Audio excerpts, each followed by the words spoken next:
Kejaksaan Agung meminta hakim menolak seluruh permohonan pra-peradilan yang diajukan Febri Adriansyah. Dalam sidang di Pengadilan Negeri Jakarta Selatan Kamis 20 Agustus 2026, Kejagung menilai dalil pihak Febri terkait penetapan tersangka tidak benar dan tidak berdasar hukum. Kejagung juga meminta hakim menerima seluruh jawaban termohon dan membebankan biaya perkara kepada pihak pemohon.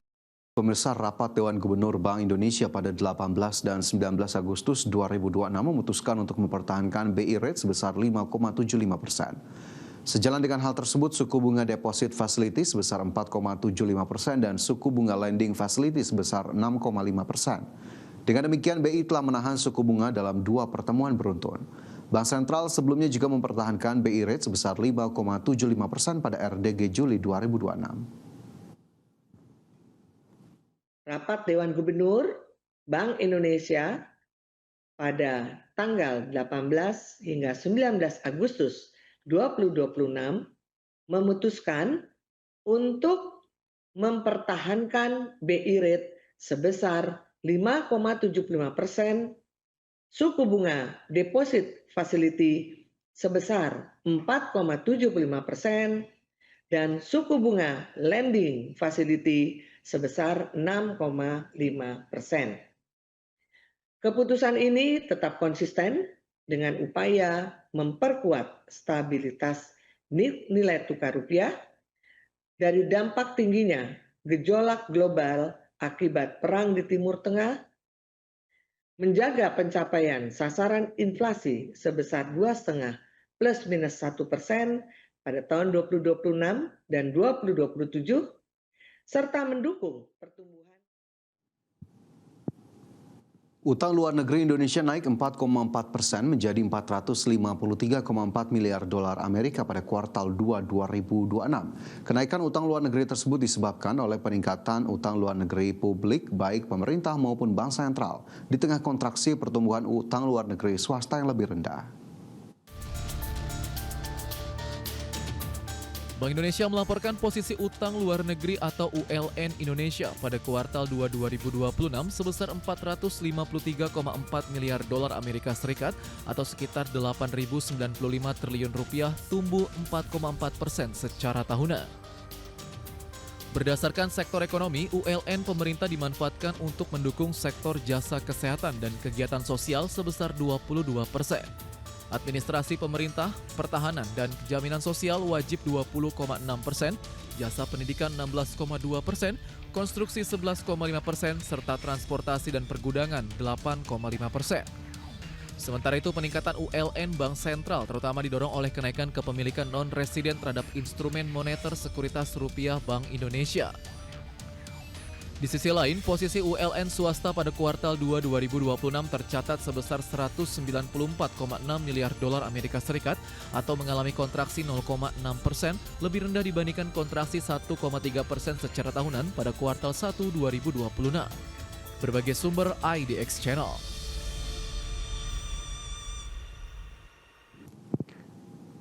Lembaga Pengelola Dana Bergulir Koperasi mencatat penyaluran dana bergulir sebesar 22,13 triliun rupiah untuk koperasi di 36 provinsi di Indonesia. Langkah ini dilakukan untuk mendorong koperasi dalam menggerakkan perekonomian nasional.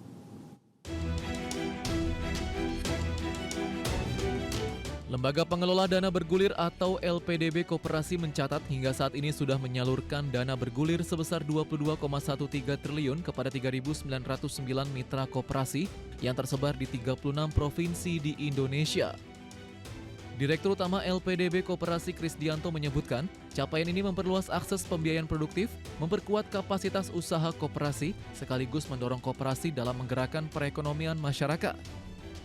Untuk tahun 2026, LPDB mencatat hingga Juli realisasi penyaluran telah mencapai 1,15 triliun atau 54,80% dari target tahunan 2,1 triliun.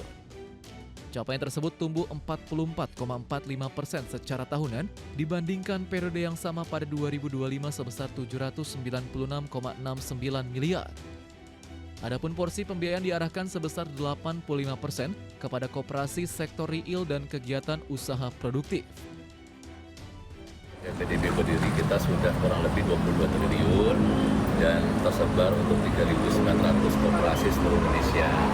Adapun dalam 5 tahun terakhir ini rata-rata pinjaman yang disalurkan oleh LPDB kurang lebih di 2 triliun. Dan itu semuanya sesuai dengan arahan pimpinan, dalam hal ini Pak Menteri Koperasi, diarahkan kepada sektor real, jadi koperasi sektor real. Kris menambahkan pihaknya juga terus meningkatkan layanan pembiayaan ke koperasi baik ke Koperasi Desa Kelurahan Merah Putih atau KDKMP atau koperasi existing. Adapun objek utama pembiayaan LPDB mencakup koperasi di sektor pertanian, pangan, dan energi terbarukan termasuk koperasi tebu, beras, dan sawit yang menjadi bagian dari program strategis nasional. Jakarta, Adi Firmansyah, IDX Channel. Menteri Koperasi Ferry Juliantono berharap lembaga pengelola dana bergulir atau LPDB Koperasi memperluas pembiayaan kredit mikro di gerai koperasi desa Kelurahan Merah Putih. Menurut Ferry, hal ini guna mempertegas peran KDKMP sebagai off-taker bagi seluruh produk dari masyarakat sekitar. Layanan pembiayaan mikro bagi masyarakat dipandang penting bagi masyarakat di desa-desa atau kelurahan, lantaran masih banyak yang terjerumus pada praktek pinjaman online dan rentenir yang sangat membebani. Model koperasi bersama-sama dengan LPDB ini bisa membantu mensukseskan program Bapak Presiden Pak Prabowo Subianto baik untuk mengangkat kembali koperasi dan juga khusus untuk program koperasi Desa Kelurahan Merah Putih. Tadi ada beberapa yang kita bicarakan, betul tadi juga hadir perwakilan dari Bank Himbara yang kita ikut. Mereka juga bersama-sama dengan LPDB mematangkan model bisnis dan visibility tadi untuk kegiatan koperasi desa, untuk keuangan mikro dan juga fungsi koperasi desa untuk menjadi off-taker, penyerap. Selanjutnya, Menteri Keuangan Purbaya Yudi Sadewa menyebutkan subsidi pembelian motor listrik sebesar 5 juta rupiah bisa mulai berjalan pada September 2026. Peraturan Menteri Keuangan terkait subsidi pembelian motor listrik ini segera diterbitkan. Presiden Prabowo Subianto resmi akan memberikan insentif khusus bagi perusahaan yang mampu memproduksi hingga 1 juta unit motor listrik. Dengan syarat, perusahaan tersebut harus berasal dari Indonesia dan berproduksi di dalam negeri.